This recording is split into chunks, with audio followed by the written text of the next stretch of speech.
नमस्कार दोस्तों, टीचर भी यूट्यूब चैनल में आपका एक बार फिर से स्वागत है। आपने इस चैनल को सब्सक्राइब नहीं किए हैं तो लाल रंग का बटन दबाकर चैनल को सब्सक्राइब कर ले और बगल के घंटा बजा दें ताकि इस चैनल पर जो वीडियो अपलोड हो वह सबसे पहले आप तक पहुंचे। हाँ दोस्तों, लाइक करना नहीं भूलेंगे क्योंकि आपके लाइक करने से ही हमारे मेहनत का फल मिलता है। तो आइए जानते हैं नियोजित शिक्षकों के बारे में क्या खबर आ रही है।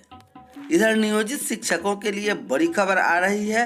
विनोदानंद झा को शिक्षा विभाग ने किया नियोजित। शिक्षा विभाग में उप निर्देशक शोध व प्रशिक्षण तथा विशेष कार्य पदाधिकारी के पद पर कार्यरत विनोदानंद झा को शिक्षा विभाग ने औपचारिक तौर पर संविदा पर नियोजित कर दिया है। इस आशय के आदेश शिक्षा विभाग ने जारी किया है। उल्लेखनीय है कि उनका संविदा पर नियोजन 2 वर्ष के लिए 1 जून 2020 से 31 मई 2022 तक के लिए किया गया है। शिक्षकों की प्रोन्नति में घोटाला, स्नातकोत्तर के अमान्य सर्टिफिकेट वाले भी बने हेडमास्टर। स्नातकोत्तर के अमान्य सर्टिफिकेट पर प्रारंभिक स्कूलों को मिडिल स्कूलों के प्रधानाध्यापक के पदों पर प्रोन्नति देने जाने का मामला उजागर हुआ है। इस मामले के पकड़ में आने के बाद अब संबंधित शिक्षकों पर कार्रवाई शुरू हो गई है। माना जा रहा है कि ऐसे शिक्षकों की प्रोन्नति तो रद्द होगी ही, प्रोन्नति के फलस्वरूप अधिक ली गई राशि भी वसूली की जाएगी। हालांकि फिलहाल कार्रवाई पटना जिले में शुरू हुई है, लेकिन इस संभावना से इनकार नहीं किया जा सकता है कि स्नातकोत्तर के अमान्य सर्टिफिकेट के आधार पर दूसरे जिले में भी शिक्षकों को मिडिल स्कूल में प्रधानाध्यापकों के पदों पर प्रोन्नति दी गई है। पटना जिले में स्नातकोत्तर के अमान्य सर्टिफिकेट के आधार पर स्नातक प्रशिक्षित प्रधानाध्यापक के पद पर प्रोन्नति मिडिल स्कूल के प्रधानाध्यापकों को जिला शिक्षा पदाधिकारी ज्योति कुमार एवं जिला कार्यक्रम पदाधिकारी स्थापना केशव प्रसाद के हस्ताक्षर के कारण बताओ नोटिस जारी किया है। संबंधित प्रधानाध्यापकों को यह स्पष्ट करने को कहा गया है कि स्नातकोत्तर की अमान्य उपाधि के आधार पर प्रधानाध्यापक के पद पर प्रोन्नति को निरस्त करते हुए अधिकाई राशि की वसूली कर ली जाए। दरअसल शिक्षा विभाग के सेवा शिकायत निवारण पदाधिकारी के यहाँ दायर एक बाद में यूजीसी से अमान्य स्नातकोत्तर सर्टिफिकेट के आधार पर प्रधानाध्यापक के पद पर प्रोन्नत एक प्रधानाध्यापक के साथ ही ऐसे अन्य मामलों में भी कार्रवाई का आदेश पारित किया गया है।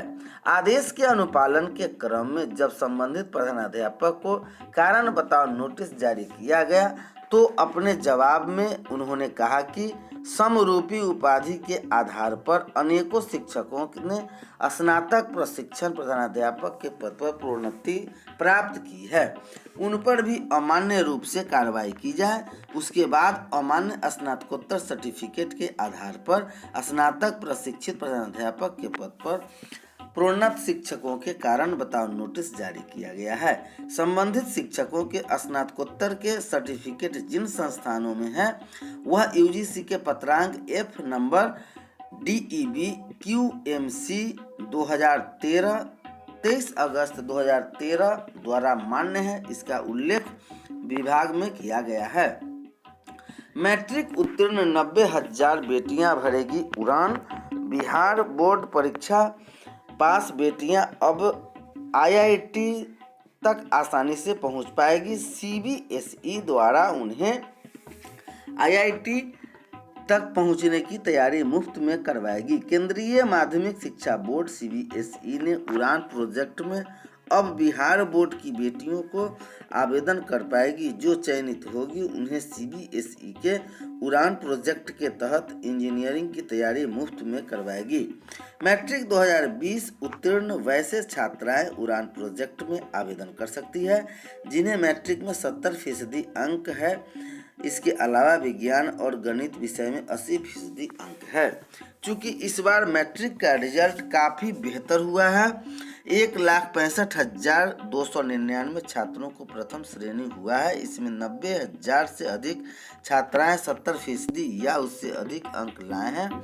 इन छात्राओं को उड़ान प्रोजेक्ट में शामिल होने का मौका मिलेगा। ज्ञात हो कि सीबीएसई द्वारा बेटियों को इंजीनियरिंग की तैयारी करने के लिए उड़ान प्रोजेक्ट हर साल शुरू किया जाता है। 2 साल इस कोर्स में 11वीं और 12वीं के साथ इंजीनियरिंग की तैयारी कराई जाती है।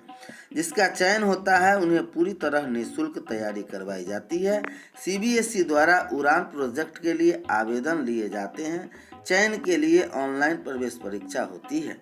देश भर से 1,000 छात्राओं का चयन किया जाता है। चयन के बाद बोर्ड द्वारा छात्राओं को निःशुल्क जेईई मेन, जेईई एडवांस की तैयारी कराई जाती है। 2 साल के इस कोर्स में छात्राओं को विजुअल क्लासेस, वीडियो आदि उपलब्ध कराया जा रहा है। उड़ान प्रोजेक्ट काफ़ी अच्छा है। इससे चयनित होने वाली बेटियों को सीबीएसई मुफ्त में जेईई मेन एवं जेईई एडवांस की तैयारी करा रहा है। यह बेटियों के लिए सुनहरा अवसर है। बिहार बोर्ड की छात्राएं भी इसमें आवेदन कर पाएगी। सीबीएसई टेली काउंसलिंग द्वारा केंद्रीय माध्यमिक शिक्षा बोर्ड सीबीएसई के 10वीं और 12वीं बोर्ड परीक्षा के लिए फिर टेली काउंसलिंग शुरू की है। यह काउंसलिंग 15 जुलाई तक चलेगी। सोमवार से रविवार तक 9:30 बजे से 5:30 बजे तक काउंसलिंग का फायदा छात्र उठा सकते हैं। काउंसलिंग के दौरान बोर्ड परीक्षा को कोविड-19 की जानकारी दी गई। परीक्षा के दौरान उन्हें क्या सावधानी रखनी है, बोर्ड ने क्या नियम बनाए हैं। बोर्ड की माने तो छात्र और अभिभावक बोर्ड द्वारा दिए गए टोल फ्री नंबर 1811-804 पर कॉल कर काउंसलिंग के मदद ले सकते हैं। देश भर में 73 काउंसलिंग की लगाया गया है। रिजल्ट के बाद आवेदन प्रक्रिया सीबीएसई की माने तो 10वीं बोर्ड के रिजल्ट के बाद उड़ान प्रोजेक्ट के लिए आवेदन लिए जाएंगे। हर साल मई से जून तक उड़ान के लिए आवेदन लिए जाते हैं, लेकिन कोरोना वायरस के कारण इस बार अगस्त में नामांकन प्रक्रिया नहीं शुरू हो सकी। इस साल उत्तीर्ण वैसी छात्राएं कर सकती है आवेदन जिन्हें 70% अंक है। अब बिहार बोर्ड की बेटियों को आवेदन कर पाएगी। ऑनलाइन प्रवेश परीक्षा मिलेगी। 1,000 छात्राओं को चयन उड़ान प्रोजेक्ट के लिए किया गया देश भर में। इधर गांव में सरकारी स्कूलों में बच्चों की संख्या बढ़ी। राज्य में गांवों के सरकारी स्कूलों में बच्चों की संख्या बढ़ेगी। इससे विपरीत राजधानी पटना सहित दूसरे शहरों में सरकारी स्कूलों में छात्र छात्राओं की संख्या घटेगी। ऐसे हालात सरकारी स्कूलों में लॉकडाउन के बच्चों को पढ़ाई शुरू होते ही बनने लगे हैं। ऐसा इसलिए होने वाला है क्योंकि लॉकडाउन में देश के कोने कोने से प्रवासी श्रमिक अपने अपने गाँव लौट आए हैं। एक अनुमान है कि मुताबिक गांव लौटे प्रवासी श्रमिकों की संख्या 50 लाख के आसपास है। प्रवासी श्रमिकों में 30 से 40% श्रमिक ऐसे हैं जो अपनी पत्नी एवं बाल बच्चों के साथ बाहर रह रहे थे। ऐसे श्रमिकों को बाल बच्चे वहीं के स्कूल में पढ़ रहे थे। ऐसे श्रमिक प्रवासी में जिन हाल में गुजरे हैं उससे उनकी हिम्मत टूट चुकी है। ऐसे में ये श्रमिक शायद ही दोबारा उन शहरों में जाएंगे जहां से लौटे हैं। ऐसी स्थिति में जाहिर है कि लॉकडाउन के बाद गांवों की सरकारी स्कूलों में पढ़ाई के लिए खुले जाते ही अपने बच्चों के नाम लिखवाने पहुंच जाएंगे। इसके मद्देनज़र ऐसा माना जा रहा है कि गांवों में सरकारी स्कूलों में बच्चों की संख्या कम से कम 25 से 30% बढ़ने वाली है। इस संभावना से शिक्षा विभाग के अधिकारियों को भी इनकार नहीं है। अपने बच्चे को दाखिला करने के लिए प्रवासी मजदूरों को सरकारी स्कूल इसलिए भी आकर्षित कर रहे हैं क्योंकि छात्र छात्रा के लिए मध्याह्न भोजन, पोशाक, साइकिल, छात्रवृत्ति एवं प्रोत्साहन राशि को योजना चल रही है। छात्राओं के लिए अलग से भी नैपकिन द्वारा मुख्यमंत्री बालिका प्रोत्साहन योजना चल रही है। रही बात राजधानी पटना सहित राज्य के दूसरे प्रमुख शहरों की सरकारी स्कूलों में छात्र छात्राओं की संख्या घटने की, तो यह संख्या इसलिए घटेगी क्योंकि इन शहरों में भी श्रमिक पलायन होकर अपने गांव लौट गए हैं। इसके मद्देनज़र यह माना जा रहा है कि राजधानी पटना के सरकारी स्कूलों में बच्चों की संख्या 15 से 20% तक घटेगी।